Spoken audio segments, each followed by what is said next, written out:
I'm Denis Labbé. I served 26 years in Canadian Army as a medic. I did tour in Egypt, Cyprus, Golan Heights, and Germany. I have some suffering from PTSD. And my name is Lee Smith. I'm a merchant Navy vet. My name is Frank Hayraz. I served 27 years with the Canadian Armed Forces. I'm the wife of a vet, the daughter of a vet, the sister of someone who's currently serving for our forces, the aunt of 2 nephews who are currently serving, and the niece of a vet. Hi, my name is Jacques. I'm a vet from the Green Zone, the Royal 22nd Regiment. I'm Simone. I'm Jacques' wife. I'm here to support him. I'm Mark and a grateful member of this group. Ex-engineer and also 2 years with the infantry. I feel this is a very, very private and confidential meeting, and to allow me to take part in it is certainly an honor, and I feel privileged and I feel humbled, actually.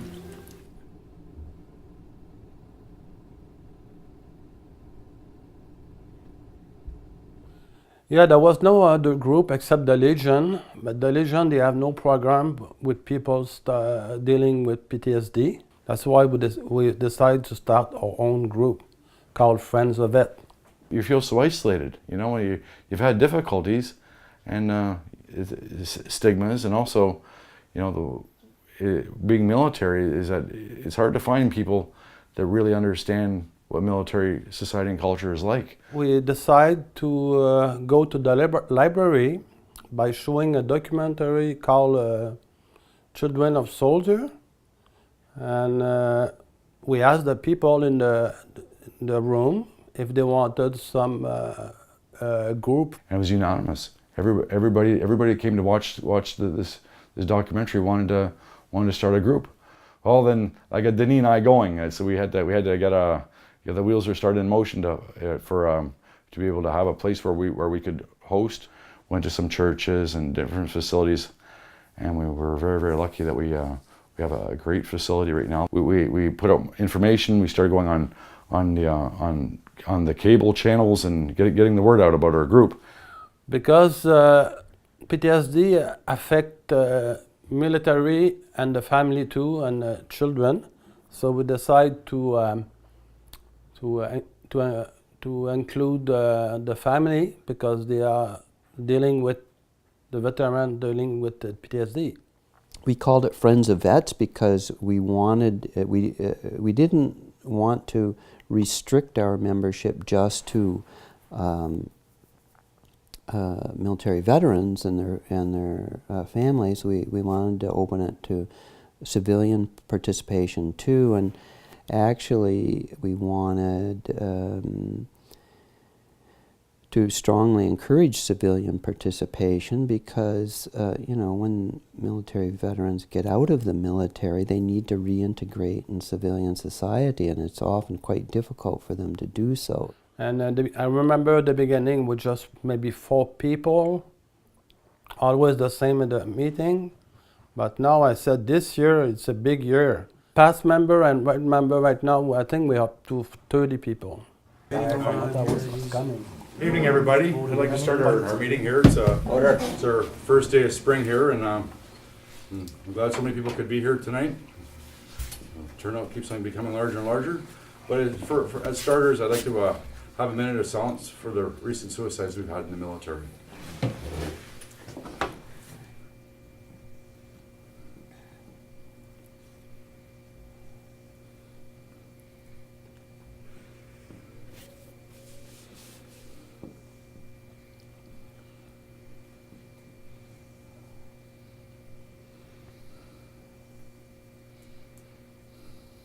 Thank you very much. Thoughts and prayers are with them. Hi, I'm Gary. Hello, Gary. Hello, Gary. Earlier, Steve said that I work at the wrong hospital. I work at where the psychiatric unit is, so I think I'm in the right hospital. Because I was in the military for 23 years. I came out with a mental illness, which I choose to call PTSD. And I'm only here because I'm not all there. I just look forward to coming over here every week and every second week. Meet the people, meet the guys. Wasn't too bad of a week for me this week. Finally got a doctor there for my arthritis there. One of the military people that took their lives was a cook, and here I am. I'm a cook, and he served in Afghanistan for a few years ago. When I'm saying I was a cook, and I'm saying, well, heck, I have post-traumatic stress disorder, and I really hadn't been anywhere. And here he is. He sort of is like one of my brothers that worked in the kitchen, although I never met the fella. But it kind of put me back in a better state of mind, actually, being a cook in the military and what military life can be like whenever you're not 100%. The notion of giving money to anyone with PTSD that was brought up down over here is not a bad one, except me and my experience with PTSD, I was masking it with the drink. I'm in addictions now to get help in that. So, but if anyone would have thrown money at me during the time when I was in addiction, it would have been misspent and misused, and so I'm grateful that, you know, first it was look after the addiction, then look after PTSD, and then you know, I'm grateful I'm under the umbrella of the Veterans Affairs, and thank God for this group. I had some trauma when I was quite young, and that, of course, carried into my military life. And the drinking, of course, helped it tremendously when I first joined. But eventually, I realized that wasn't what I wanted to be. And I don't think I'm out of there yet. I think it's something I will never be out of. But I decided that education was the only way I could help myself. And I went back to school and took social service work after I retired from the military. And now I am working at Victim Services here in town, helping people when they are at their highest crisis point or most traumatic point in their life. And that is how I'm helping myself, is by helping others. Dr. Kelly bought me a book there. It's called The Grenade, from back to 1974.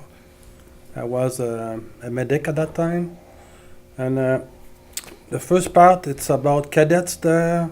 They were happy the year before, but didn't expect to go back to the camp and die. When I read that in the book, I went to sleep that night and I saw half body, half part of the body, half leg and half arm, and was all in the wooden box. So that was the worst nightmare about that. I plan to go to Valcartier this year with the help of Dr. Kelly and my psychiatrist in Saint-Anne-de-Bellevue, because it's going to be very important. It's the 40th anniversary of the 6th cadet kill. Because the reason I want to go, because I want to face my demon. Everybody here, you know, feels every time we hear about another suicide, it affects us personally, and it's like a big black cloud over my head. Matter of fact, one of those young kids that commit suicide was a good friend of my son in Palawawa. Yeah, that's a bad news that we heard at home. And I, you know, every person I encountered, I did all I could to tell them, do you guys know, like, we just lost another couple of soldiers this week. Another couple of guys just went, bam. You know, it's that bad. Like, do you know that? My dad served 33 years in the forces. He was infantry in the Second World War. He was in Britain during D-Day. And he was a medic in the Korean War. Through Gary, I found out that if there was one show that was not allowed to be in the house, was MASH, because it made a joke out of the fact of war. And nothing pretty. There's nothing pretty that comes out of war and combat and the stuff that he saw. He was frontline, first line. And I remember some of the flashbacks, and it was like, whoa. Like, he's naming names, he's running in the house, he's ducking, he's like... I firmly believe, even though Gary's dad didn't take a gun or put a noose around his neck, he killed himself. He's self-medicated to the point where kidney failure and cancer took him. That's what I'm worried about. So that was his way. One of the things that PTSD does is it damages a person's belief system, the belief in their own safety, the belief in the trustability of others, and the group provides a place where they can little by little reconstruct their sense of belonging and their sense of safety and their sense of trustworthiness of other people. We're not a government-funded organization. We're not even a nonprofit organization. We have chosen to remain entirely informal. So, and part of the reason for that was that many of the veterans are distrustful of government and don't want anything to do with government. I firmly believe, regardless of what party is there, it's going to be the same song and dance. What affects me more now is since over a month, we lost 9 vets, 9 military people about PTSD. I think the government should do more to help. That's when I'm going to ask you the question. What can you suggest to the government about helping each time somebody commits suicide? Because I wanted to commit suicide 5 years ago when I had PTSD. It's like you're stabbing me in the back right now. Each time a soldier dies. I feel a lot of vets are being abandoned, kicked to the curb. Well, we have a phone list, so if everybody wants to hold on to that anger or they want to release that anger, make sure that you call another one of our friends of vets to deal with it. Don't try and hold on to it. I have my Prepare psychologist. yourself. One of the big values of self-help groups are that, by definition, they're not professionally run. I'm a psychologist. I'm involved in the group, but I'm there as a friend of a vet. So of vets. I don't provide any psychological services there. I'm just there because I care. And many of these people are distrustful not only of government, but distrustful of professionals because they've had experience with professionals where they weren't understood or supported in the way that they thought was necessary. The group is attractive because it's other people just like them. Nobody is putting on any pretenses or trying to be anything other than what they are. So there's no real pressures or demands to behave in a certain way. Only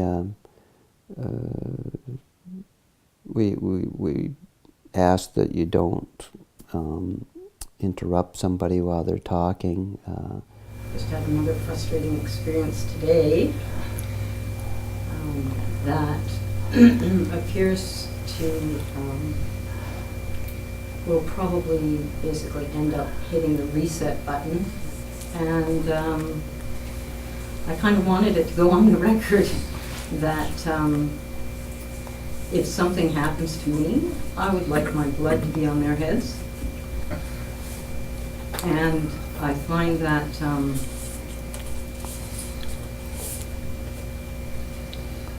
Heather, that's okay. Is it okay if I interrupt here for a second? not really. No? Okay.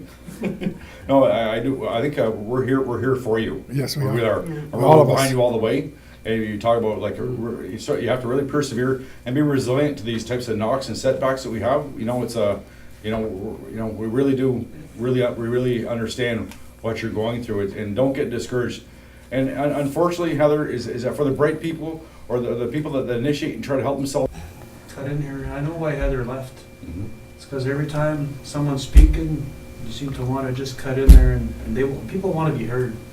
Yeah, I understand, Mark. Is also part of what I have to do here. Before she comes back, I know, we all sensed it too there. She was Yes. talking pretty. I know. She wants to be heard. Yeah. Yeah. Before she comes back, So, see that right there? Okay, Mark. you gotta listen to people, all right? I'm listening to you right now, and No, it's because I've heard what she I got heard. distracted and she forgot what to say. No, she left storming because you're saying, Oh. I'm glad to see new faces, Oh, hopefully you you know, come back because we're here to listen to you. And sometimes we're not listening. Exactly. It's also to prevent a downward spiral, Mark, to get things going really bad, is that we have some people here that are having some very difficult times. And also it's to keep things on a positive way, is that if people are in a real, or leaving this group feeling worse than what they did when they come in, is that, well, my job is, part of my job here as being president, although it may not be too good, people like it, is to stop things from getting really, really bad. All I'm saying is listen to her, and then after that, we want to reach out. She just wanted to be heard. I know why she stormed out of here, I think. I know why she stormed out of here. I concur. Because you did the same thing to her just now. Anyways. Was this, did I interject positively? Well, I Or do you think I made it worse? Yeah, I'm sure it was positively. Yeah, it was positive. Was positive. Well, how did you feel, Helen? You okay? Yeah, when I injected it up on you. You know what? Frustrated, because I find he does it too often. There's a lot of us. Maybe explain it to her when she gets back here. On your own, between you and her. But thank you very much. Maybe Yeah, we thank should go you. for a time limit. So when somebody's having a really difficult time, it's like, how can you say, okay, you know? No harm done. No harm done. Thank you. Appreciate it. Well, was there any harm done by Steve interrupting you? Was the harm done? Yes, Yeah. definitely. Okay, For so, sure. so, Because yeah, let's, it basically, it interrupts your train of thought, and when you're, okay, let's put this on the right level here. When I'm trying to express myself, in a situation where it's understood that we are free to express ourselves and that breaking the silence is practically our motto, and then my voice is cut short, this is wrong. And so, yeah, harm was done. Is it forgiven? Of course. Good. Of course. Sometimes there is argument, like another group, we don't fight, but because when we're dealing with PTSD, it's one of the symptoms is anger. So a group is very anger, a lot of anger. So it can happen that we have some, not fighting, just some people don't like what we do, but we try to correct ourselves and do better. I'm grateful again that this group is here because it gets us out of the woodwork where we isolate and tend to continue with some behaviors that could change. So coming over here is good because it's a support for one another. I'm very proud to be here. I had never had friends like I have now today. I was too scared to have friends. It's nice speaking to people with military experience again because I haven't done that in years. If I was on my own, I would be, like Mark says, self-medicating myself and probably be joining them other people that made the wrong decisions or the decisions that they chose to. People don't understand that a veteran that suffers from PTSD, I do suffer from PTSD. I was locked in my house for 2 years prior to 10 months ago until this group came along. And I joined the group, I remember that about a year ago, and that got me out of the house. Just because I had another veteran understanding my problem. The people there in the street in Toronto, when you get a police officer who says, please, can we take you to a shelter, he doesn't understand that veteran that is there. So after I got out of my shell and finally came to this group, I found a very nice job 10 months ago. Now I'm working, I'm out of the house. If I can just take a minute here, I don't know if anyone's seen that thing that we hope to present to the Highlanders because there's a lot of young soldiers that possibly are like us who isolate tonight. And I thought maybe it'd be a good idea to put this into. Anyone see this yet? That's a whole regiment. Wow. This is the SD&G before they were SD&G. They were called the 154th Overseas Battalion. Was that 1917? 1916. Oh my. Wow. Yep. So there's a fellow was gonna. Watch them lights. He was gonna sell that to. He's gonna put that online. I said, why don't you donate it to the SD&G, right? So, anyways, I bought the picture and I replaced the frame because the other one was shoddy and it was 2 pieces of glass. And we got this, and here it reads, donated to the SD&G Highlanders from Friends of Vets, 2014, where we hope to reach out to, I don't know, maybe some current or future soldier might see that and ask, who's Friends of Vets? Who are they? So maybe that's our way to reach out. Oh, yeah. The purpose of this group. Dear friends of vets, on behalf of the Stormont Dundas and Glengarry Highlanders, I would like to thank you for your donation on February 27th, 2014 of a photo of the 59th Battalion pre-World War I that is most graciously restored and donated to your museum. You'll be assured that this picture will find a predominant place in the armories. Whoa. Hey! Well, I think it's if somebody would like to start a peer-to-peer support group in their area, is to live the dream and do it. But I would say if somebody start a group, never give up, because sometimes it takes time. And now we see after 2 years, people coming to us without, they know we are there. The way I can see it now in 2014, people are dealing with PTSD, and there was no group like us, where they will go. No, with our peer-to-peer support group, this doesn't cost anybody any money at all. This we just come on in and show up and sit at the table and grab a cup of coffee, sit at the table and join in the conversation.